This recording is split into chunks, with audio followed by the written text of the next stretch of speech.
അല്ല, plan B ഞാൻ അതിനൊരു പോസിറ്റീവ് സൈഡും ഒരു നെഗറ്റീവ് സൈഡും നമുക്ക് തോന്നാം. ഒരു നെഗറ്റീവ് സൈഡ് എന്ന് പറയുന്നത് ഇത് കേരളമാണെന്നൊക്കെ പറയുമ്പോൾ അതിൻ്റെ ഒരു ഫിയർ ഉണ്ടോയെന്ന് ചോദിച്ചാൽ അത് അങ്ങനെ വല്ലതും ആണോ അദ്ദേഹം വിചാരിച്ചത്, രാഷ്ട്രവാദമാണോ, അങ്ങനെയൊക്കെ ആണോ എന്നുള്ളൊരു ഫിയർ, അതായത് ഒരു ത്രെട്ട് അതിനകത്തുണ്ടോ എന്നൊക്കെ ഒരു സംശയം ആളുകൾക്ക് ജനിച്ചേക്കാം. പക്ഷെ എന്തായാലും ഞാൻ വിശ്വസിക്കാൻ ഉദ്ദേശിക്കുന്നത് ആ പ്രൈവറ്റൈസേഷൻ്റെ കാര്യം തന്നെയാണ് പ്ലാൻ ബി എന്ന് പറയുന്നത്.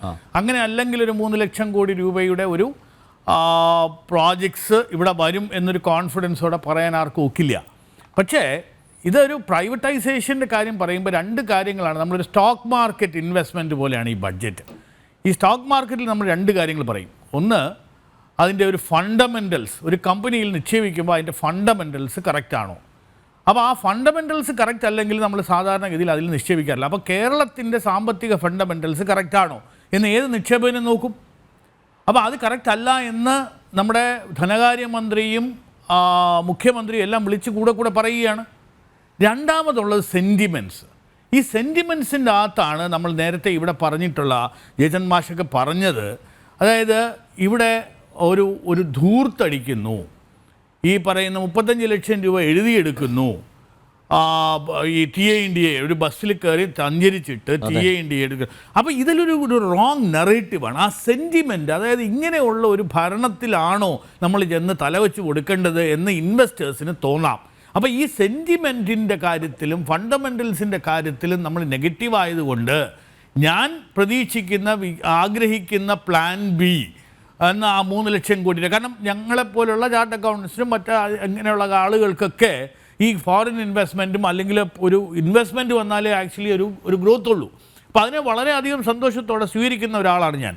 അപ്പോൾ നമ്മുടെ ദേശം വളരണം, അവിടെ ഒരുപാട് ഇൻവെസ്റ്റ്മെൻറ്റ്സ് വരണം, അതിനകത്ത് ഒരു എക്കണോമിക് പ്രോഗ്രസ് ഉണ്ടാകണം. അല്ലാതെ ഈ കേരളം നശിക്കണം എന്ന് പറഞ്ഞല്ല നമ്മളാരും ഇത് സംസാരിക്കുന്നത്. ഇതൊരു ക്രിട്ടിക്കലായിട്ടുള്ളൊരു കാര്യമാണ് നമ്മൾ പറയുന്നത്. അപ്പോൾ അതിനകത്ത് ഗവൺമെൻറ് എന്ന് പറയുന്നത് നമ്മളെല്ലാവരും കൂടെ ചേർന്നുള്ളതാണെന്നുള്ള വിശ്വാസത്തോടു കൂടി ഒരു നെപ്പോട്ടിസവും ഈ പറയുന്ന ആളുകൾക്ക് സ്വജനപക്ഷപാതവും അവരുടെ കൂടെ നിൽക്കുന്നവർക്ക് പെൻഷനും ഒക്കെ കൊടുക്കാതെ കുറേ കൂടെ വെൽഫെയർ ഏരിയസിൽ നോക്കി ആ സെൻറ്റിമെൻറ്റ്സും കൂടെ ബിൽഡ് ചെയ്താൽ മാത്രമേ നമ്മൾ ഈ പറയുന്ന ഈ ഫോറിൻ ഇൻവെസ്റ്റ്മെൻ്റ് ആകട്ടെ, പ്രൈവറ്റൈസേഷൻ ആകട്ടെ, അല്ലെങ്കിൽ ഇന്ന് വാസ്തവം പറഞ്ഞാൽ ഈ പറയുന്ന എഡ്യൂക്കേഷണൽ സെക്ടറിൽ എത്ര പേര് ഇൻവെസ്റ്റ് ചെയ്യാൻ വരും.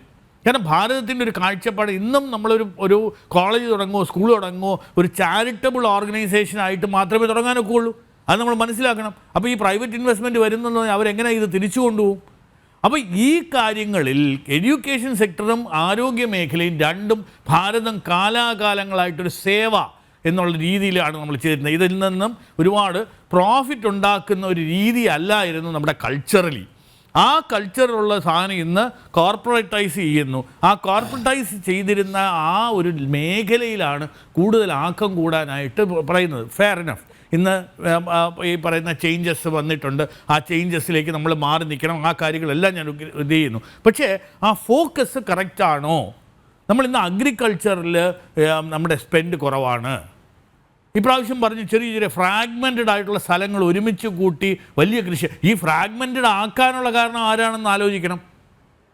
ഈ കൃഷിഭൂമി പലരുടെ കയ്യിലും ഫ്രാഗ്മെൻറ്റഡായി നമ്മുടെ ഒരു അൺവയബിൾ ആയതിൻ്റെ കാരണക്കാർ ഇന്ന് പറയുന്നു അതെല്ലാം കൂടെ കൂട്ടി യോജിപ്പിച്ച് നമുക്ക് ഒരു കോഓപ്പറേറ്റീവ് ലെവലിൽ ചെയ്യാം. അപ്പം ആക്ച്വലി ഞാൻ പറയുന്നത് ഇതിനകത്തുള്ള FPOs ഇങ്ങനെയുള്ള ആളുകളെയൊക്കെ കേന്ദ്ര പദ്ധതികൾ, MSME സെക്ടറിൽ കോമൺ ഫെസിലിറ്റേഷൻ സെൻറ്റർ, ഇങ്ങനെയുള്ള ഒരുപാട് പ്രോജക്ട്സ് നമുക്കുണ്ട്.